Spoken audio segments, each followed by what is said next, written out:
नमस्कार दोस्तों, स्वागत है आप सभी का अपना यूट्यूब चैनल जॉब जॉन जीतू में। दोस्तों, अगर आप भी स्वच्छता कर्मी हैं या आपके परिवार में कोई स्वच्छता कर्मी है या आपके टोले मोहल्ले में कचरे उठाने का काम होता है तो ये वीडियो आपके लिए बहुत ही ज़रूरी है। दोस्तों, इस वीडियो में स्वच्छता कर्मी को क्या क्या करना चाहिए इसके बारे में जानकारी बताएंगे। गली कब साफ़ करनी है इसके बारे में बताएंगे। नली और कैसे साफ़ करनी चाहिए। दोस्तों, कचरा घर के अंदर से लेना है या दरवाजे से लेना है, यूँ चार्ज क्यों ज़रूरी है और खर्च कहाँ होता है। दोस्तों, हरा और नीला डस्टबिन का सही उपयोग, गीला और सूखा कचरा क्या होता है, खाद कैसे बनती है और पैसे कैसे आते हैं, इस सभी बातों का आसान भाषा में समझाने वाले हैं। यानी कि जितने भी पॉइंट मैंने आपको बताएं इसके बारे में बहुत ही अच्छी ढंग से आपको जानकारी देने वाले हैं। दोस्तों, उससे पहले एक छोटी सी रिक्वेस्ट करेंगे कि अगर आपने अभी तक चैनल को सब्सक्राइब नहीं किया है तो चैनल को सब्सक्राइब करें, बेल वाला बटन दबाएं और नोटिफिकेशन को ऑन करें ताकि आने वाले हर ज़रूरी वीडियो आप तक आसानी से पहुंच सके। तो वीडियो को लाइक करें और अपने दोस्त और गांव के लोगों को शेयर करें और कमेंट में बताएं आपके इलाके में सफाई होती है या नहीं, समय से कचरा उठता है या नहीं। तो वीडियो को अंत तक जरूर देखिएगा क्योंकि आधा देखकर छोड़ देंगे तो समझ नहीं आएगा क्या करना है और ना समझ आए तो क्या नहीं करना है। तो चलिए दोस्तों, वीडियो शुरू करते हैं। दोस्तों, एक बात हमेशा याद रखिए, अच्छा आदमी वक्त से ज़्यादा स्रोत होता है। अगर आप ध्यान से सुनेंगे तो सब कुछ अपने आप समझ में आएगा। स्वच्छता कर्मी का सबसे पहला और सबसे ज़रूरी काम होता है जागरूकता। यानी कि सवाल उठता है जागरूकता का मतलब। दोस्तों, जागरूकता का मतलब सिर्फ यह नहीं है कि आप घर घर जाकर कचरा उठा लें।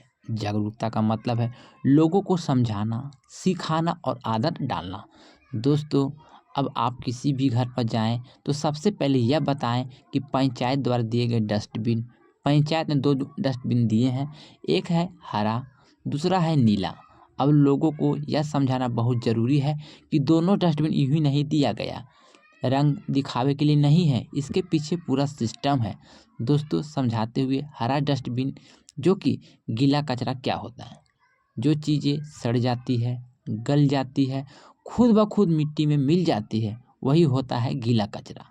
दोस्तों, उदाहरण से समझिएगा, सब्जी का छिलका, फल का छिलका, बासी खाना, चाय पत्ती, अंडे का छिलका, नारियल का खोल, लकड़ी, पत्ते, गोबर, मतलब जो प्राकृतिक चीज़ है वो सब गीला कचरा में डालनी चाहिए। दोस्तों, अब आते हैं नीला डस्टबिन यानी सूखा कचरा, जो कि सूखा कचरा क्या होता है ये भी समझिए।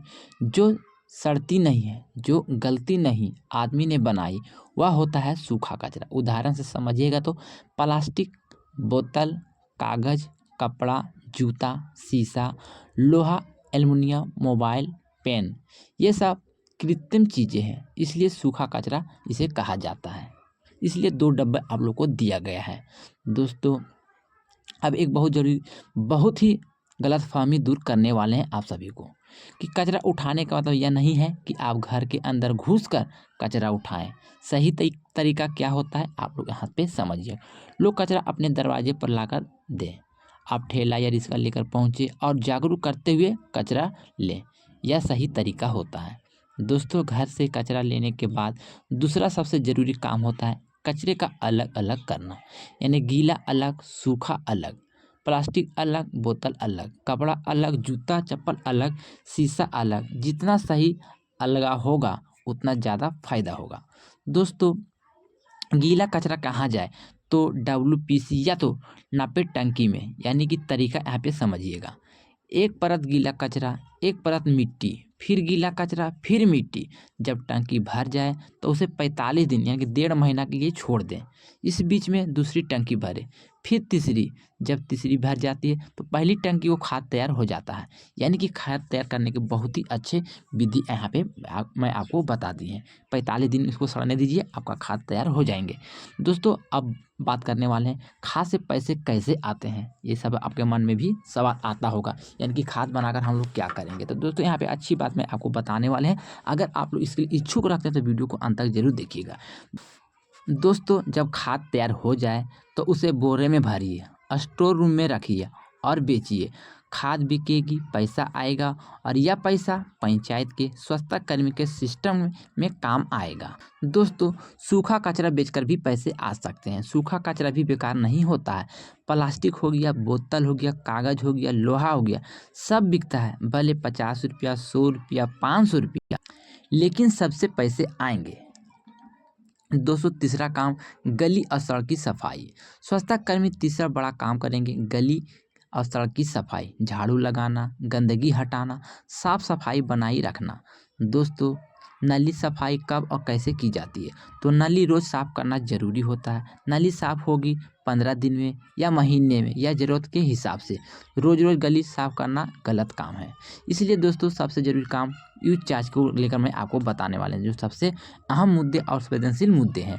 यूज चार्ज 30 रुपये प्रति माह, यह पैसा क्यों ज़रूरी है? सभी के मन में सवाल आते होंगे। तो दोस्तों, ठेला की मरम्मत, झाड़ू खरीदना, फवार तसला, WPC का सामान, सब इसी पैसे से आता है। यानी कि मैं आपको बता, जो 30 रुपये चार्ज में लिए जाते हैं वो किस लिए जाते हैं, तो मैं आपको यहाँ पे वो भी जानकारी बता दी है। दोस्तों, उदाहरण से समझिएगा, अगर आपके पंचायत में 1500 घर हैं और 1000 घर भी 30 रुपये दे, तो पैसा 1000 गुने 30, यानी आप खुद जोड़िए, या पैसा आपके ही काम पर खर्च होगा। इसलिए आप लोग अच्छे ढंग से पैसा मांगिएगा, तो आपके लाभ के ही पैसे इसमें आएंगे और आपको ही फ़ायदा होंगे। दोस्तों, मेहनत का फ़ायदा मिलेंगे, यहाँ पर भी आपको समझने हैं। अगर आप ईमानदारी से काम करेंगे, सिस्टम में रहेंगे, जागरूकता करेंगे, तो आगे चलकर वेतन बढ़ेगा, बोनस मिल सकता है और मानदेय 5000 तक जा सकता है या उससे ऊपर भी जा सकता है। दोस्तों, यह काम छोटा नहीं है, यह गांव के सेहत है, बच्चों का भविष्य है, आपकी रोजी रोटी है। अगर मन से काम करेंगे तो सिस्टम भी सुधरेगा और आपकी हालत भी सुधरेंगे। इसलिए वीडियो को आप लोग ज़्यादा से ज़्यादा लाइक कर सकते हैं, सब्सक्राइब कर सकते हैं, शेयर कर सकते हैं, क्योंकि मैं आपको जो जानकारी बताएं, आप सभी लोग ये स्वच्छता पर्यवेक्षक, स्वच्छता कर्मी से जुड़े हुए और उनसे रिलेटेड ही बताए हैं। अगर आप भी बिहार में जितने भी लोग ये स्वच्छता पर्यवेक्षक, स्वच्छता कर्मी इस वीडियो को देख रहे हैं, तो आपके लेकर बहुत ही अच्छी जानकारी मैं आपको डिटेल से बता दी है।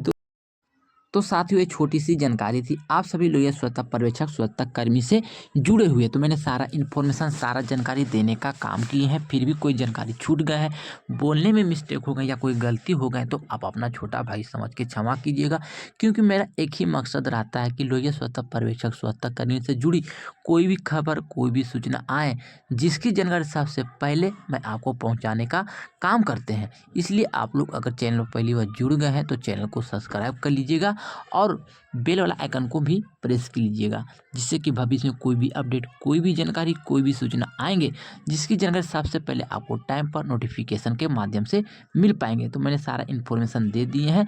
दोस्तों, अगर जानकारी अच्छी लगी है तो चैनल को भी सब्सक्राइब जरूर कीजिएगा, क्योंकि दोस्तों, चैनल को सब्सक्राइब करने में कोई पैसा, शुल्क या चार्ज नहीं लगता है। सब्सक्राइब करना बिल्कुल ही मुफ्त है। तो जाइए जल्दी से चैनल को सब्सक्राइब कीजिए। मिलते हैं दोस्तों एक और नई सूचना के साथ, एक और नई अपडेट, एक और नई खबर, एक और बड़ी जानकारी को लेकर। जब तक के लिए good bye, thanks for watching. जय लोग स्वच्छता पर्यवेक्षक, स्वच्छता कर्मी।